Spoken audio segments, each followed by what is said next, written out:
béni quand viendra la fin. Matthieu 7, 18.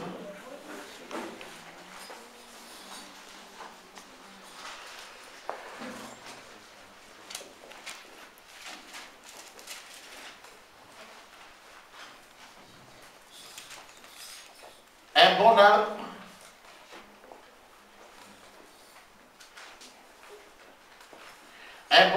ne peut porter de mauvais fruits, ou un mauvais arbre porte de bons fruits. Amen. Gloire au Seigneur, je voudrais vous parler ce soir de comment briser le mauvais héritage. Lorsque nous parlons des héritages, cela veut dire qu'il y a des bons héritages, il y a aussi des mauvais héritages. En fait, l'héritage, c'est quoi? L'héritage, c'est ce qu'on acquiert, c'est ce que nous avons reçu. Ça vient de quelqu'un, soit d'un parent, le bien qu'il a eu, ce qu'il nous a légué. L'héritage, ce n'est pas notre travail. C'est le travail d'une autre personne. Et il nous fait hériter le fruit de ce travail.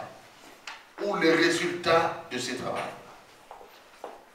Alors, retenez ceux-là qui peuvent faire hériter. Un parent, il peut léguer un héritage. Un maître peut aussi léguer un héritage. Un ami peut aussi léguer un héritage à quelqu'un. Un mari peut aussi léguer un héritage à quelqu'un. Et n'oubliez pas que Dieu aussi lègue l'héritage aux gens. Et retenez qu'il y a aussi des personnes qui ont légué l'héritage à l'humanité. Il y a des choses que les gens ont laissées comme héritage à l'humanité que les gens ont acquéri. Je vais vous donner un exemple. Par exemple, des personnes comme Aimé Césaire, ce qu'il a fait est resté un héritage. Ce que Lumumba a fait, peut-être qu'il a donné un esprit révolutionnaire, ça peut être aussi un héritage. L'héritage, loin de là, loin de penser que l'héritage viendrait seulement de la famille. L'héritage peut venir aussi des révolutionnaires ou des réformateurs. Comme le Martin Luther King, on laissait les héritages. On a vu des pasteurs Jesse Jackson derrière cette lignée, on a vu les Obama, et on dit que c'est l'héritage qui a été légué depuis Martin Luther King. Il y a des héritages comme ça. L'héritage, des fois, il y a des idéologues ou des personnes qui ont vécu avant nous. Ils ont eu une certaine dimension de vie. Ok? Et cette personne ont eu un caractère où ils ont eu des choses qui composaient leur réussite. Ils peuvent aussi léguer ces choses à l'héritage. Ça dépend de la personne qui apprécie et qui imite. Parce qu'il y a des gens, dans chaque domaine ou dans chaque profession, il y a des héritages. Dans le domaine du football, même certaines personnes, tu dribbles bien. Au lieu qu'on parle de toi, par exemple, Pelé. Tu dribbles bien, Maradona, parce que là où est passé certaines personnes, il y a toujours les héritages qui restent. Dans le domaine du sport, il y a l'héritage. Dans le domaine musical, vous allez demander aux gens quel est le rythme que tu joues, tu diras le zouk. Mais le zouk n'a pas été, ce n'est pas l'œuvre de la personne qui joue le zouk. Le zouk a son histoire et le zouk a son ancêtre. Et vous allez poser la question, quelle est votre musique? Il te dira c'est le rumba. Même dans la musique chrétienne, il y a les rumba. Quand les gens disent Masio Robaki Okozonga, Okozonga Lokola Moyibi, c'est les rumba. Ouais. Il y a les rumba. Il y a deux rythmes. Il y a l'Afrique en fiesta et l'Afrique en jazz. Pour les musiciens, vous devez le savoir parce que vous êtes musicien. Et même si même la chanson, Iyaya Yeswe, Nanakobo Yayote, Kinoliwa Nangai, c'est les rumba. Il y a les pachanga, il y a les charanga.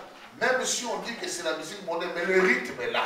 C'est aussi là un héritage.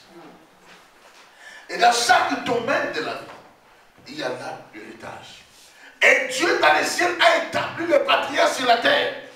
Des personnes à son côté qui ont bénéficié de sa grâce, qui pouvaient aussi léguer l'héritage. C'est pourquoi quand on dit Dieu d'Abraham, d'Isaac et de Jacob, nous voyons là aussi un héritage. Dieu qui agit dans cette dispensation d'Abraham, d'Isaac et de Jacob. Il y a des fois où on invoque Dieu partant de la foi qu'a eu Moïse, et cette foi est restée comme un héritage. On a vu la sagesse de Salomon qui est restée comme un héritage. On a vu Dieu a utilisé même des hommes qui ont bâti des temples, bâti des choses qui sont restées comme des héritages. Alors, quel est le rôle ou l'importance de l'héritage? L'héritage a pour rôle de pérenniser une chose ou un système. Ça rend quelque chose de perpétuel. Lorsque l'héritage s'arrête, la chose disparaît. Et la lignée disparaît. Lorsque l'héritage continue, ça veut dire que la chose est en train de se perpétuer. Vous savez, aujourd'hui, nous savons que la première personne à fabriquer la voiture, c'était le Ford. Non? Et aujourd'hui, la marque Ford, le monsieur Ford, a laissé un héritage. Vous savez, les ascenseurs. Celui qui a commencé à faire les ascenseurs, Chandler. Aujourd'hui, tous ceux qui font les ascenseurs payent l'argent à Chandler. Il y a même les droits d'héritage qui existent. On ne sait pas, peut-être, qui a fait premièrement l'avion, vous connaissez la science. Il y a des gens que nous étudions aujourd'hui par héritage, n'est-ce pas? N'est-ce pas, par héritage? Qui a fabriqué la machine à vapeur? Je crois que c'est James Watt. C'est James Watt, je crois quelque chose comme ça. C'est lui qui a fabriqué la machine à vapeur, n'est-ce pas? Et on a appris le père de physique comme Newton. L'héritage qu'il a laissé, la physique. Il y a héritage dans tous les domaines. Il y a l'héritage non seulement de la famille, mais dans tous les domaines de la vie, nous trouvons les personnes qui font hériter les choses. Alors retenez très bien ce que je vais dire ici. L'héritage, on peut laisser un bien, on peut laisser un caractère, on peut laisser un pouvoir. Et l'héritage peut être aussi même un lien.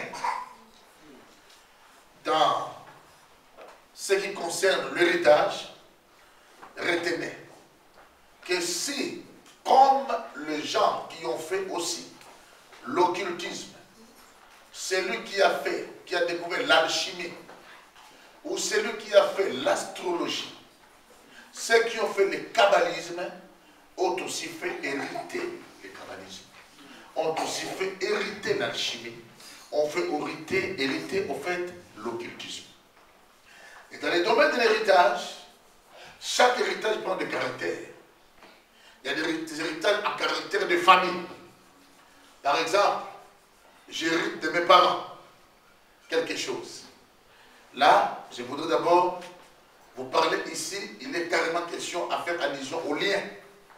Je vois d'abord par ce qui est physique. Les parents peuvent avoir des maisons. Il y a des conditions pour accéder à cet héritage. Mais attention, car l'héritage peut même être aussi l'héritage lié au pouvoir. Dans les pouvoirs, il y a 5 ou 4 types de pouvoirs.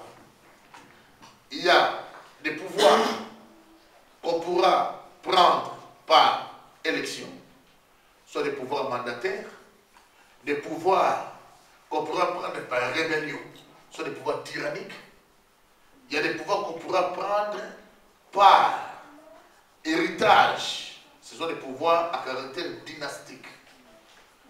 Et il y a des pouvoirs qu'on pourra prendre aussi par conquête. Il y a des gens qui ont conquéri pour prendre le pouvoir. Et c'est comme ça que les choses se passent. À ce qui concerne les pouvoirs à caractère dynastique, les conditions pour accéder à ces pouvoirs est différent au pouvoir qui a le caractère mandataire. Le caractère dynastique, les conditions c'est le sang. En portant le sang de cette famille, carrément on entre dans les pouvoirs. Et dans ces pouvoirs, c'est l'héritage qui est à la base. Voilà pourquoi ici en Belgique, vous avez eu le roi Baudouin. Le roi Baudouin a épousé la reine Fabiola. Et on a tourné la matrice de la reine Fabiola pour qu'elle ne puisse pas concevoir. C'est en raison d'héritage. Parce que l'État belge, le royaume de la Belgique, n'a pas voulu léguer l'héritage au royaume de l'Espagne. On a dit, en vrai, si tu aimes toujours ta femme, vous n'allez pas faire d'enfant. Vous allez avoir l'amour, mais pas d'héritage. Voyez combien l'héritage est très important, même au milieu des gens. Vous savez que la reine Fabiola, avec le roi Baudouin, n'ont pas eu d'enfant. Oui ou non? Vous le savez bien parce que vous êtes au royaume de la Belgique. Alors, dans cet héritage, ce que vous devez retenir aussi, l'héritage à caractère dynastique, le sang ou la position qu'occupe un enfant. Il y a des pouvoirs qu'on donne aux aînés, il y a des pouvoirs qu'on donne aux cadets. Et dans ces pouvoirs-là, à caractère de la famille, ça va même plus loin dans l'héritage. Comme on peut faire léguer un pouvoir le jour, comme aussi on peut faire léguer un pouvoir, on peut faire hériter un pouvoir la nuit. Il y a des familles, lorsque la maman est sorcière, elle donnera la sorcellerie aux enfants, aux filles. Il y a des coutumes, lorsque le papa est sorcier, il donnera la sorcellerie aux garçons. Mais dans d'autres tribus, ça ne dépend pas du papa ou de la maman, ça dépend seulement de transmettre ou de communiquer la sorcellerie ou le pouvoir. Dans le domaine des chefs coutumiers, dans nos clans, lorsque le chef coutumier reçoit des pouvoirs, il doit savoir que ce pouvoir que j'hérite vient de quelque part. Les conditions, c'est l'initiation. On va initier la personne qui va remplacer ou succéder au chef coutumier. On va lui ouvrir les yeux spirituels, on va lui donner des dimensions et il devient sorcier en étant chef coutumier parce que on ne peut pas être chef coutumier pour gérer les choses du jour sans gérer les choses de la nuit. Et je vais ici vous révéler une chose. Vous savez, quand on parle de la sagesse dans la Bible, on ne parle pas de la sagesse pour montrer que la personne a seulement la capacité de répondre aux énigmes.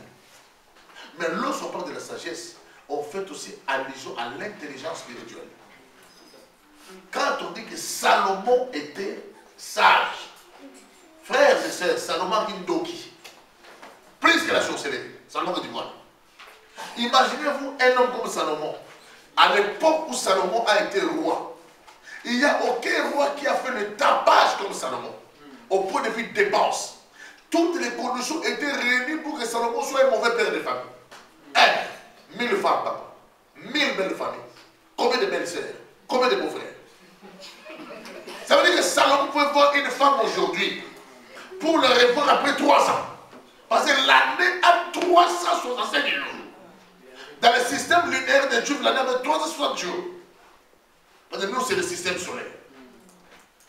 Et Salomon, même s'il avait une machination, pour commencer à être avec chaque femme, chaque jour, même s'il pouvait prendre des fortifiants, Salomon devait retrouver certaines femmes après des années. Toutes les conditions étaient réunies pour que Salomon soit un mauvais responsable. Et Salomon, pour avoir chaque jour plus de 1000 bœufs sacrifiés pour manger, la vie de Salomon, il vivait dans un luxe, dans une richesse inouïe et dans un luxe insolent. Et quand on voit la vie de Salomon, c'est du tapage. Mais pendant le règne de Salomon, Israël n'a jamais pleuré la crise. Amen. Et une autre chose pour votre information. Pendant l'époque de règne de Salomon, 45 ans, Israël est resté sans souverain sacrificateur. Salomon a reçu 2 portions chez David. 1, l'onction royale, 2, l'onction sacerdotale. Parce que David n'était pas lévite. Mais David est allé manger le pain des propositions dans le sacerdoce. Alléluia. Parce que David était prophète. Et Salomon a hérité le sacerdoce parce que c'est lui qui a fait le sacerdoce, il a bâti le temple. Et Dieu a dit David, il ne bâtira pas le temple.